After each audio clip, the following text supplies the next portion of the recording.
Reactive Youth 2 Against Online Hate Speech, νέοι και εκπαιδευτικοί δρούν κατά της ρητορικής μίσους στο διαδίκτυο, είναι ένα έργο της Αντιγόνης, κέντρο πληροφόρησης και τεκμηρίωσης για τον ρατσισμό, την οικολογία, την ειρήνη και τη μη βία.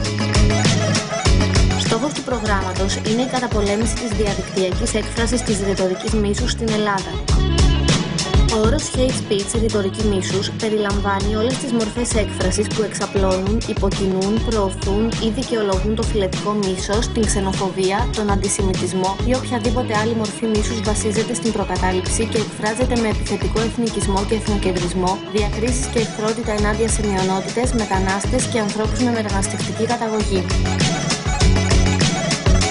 Το έργο αποτελεί συνέχεια του Reactive Youth 1 Coalition Building Meeting, η μερίδα για τη Συμμαχία Συλλογικών Δράσεων.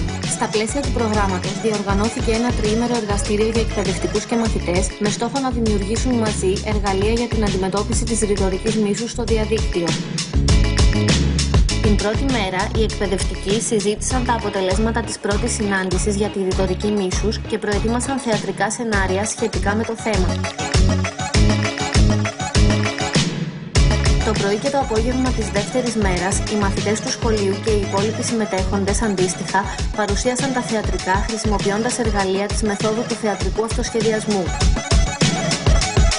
Την τρίτη μέρα, οι συμμετέχοντες συναντήθηκαν με στόχο να βρουν νέα εκπαιδευτικά εργαλεία για την ευαισθητοποίηση και το θέμα και άρχισαν τη δημιουργία ενός δωρεάν διαδικτυακού χάρτη αναφοράς επεισοδίων ρητορικής μίσους και υπηρεσιών για την αντιμετώπιση του προβλήματος.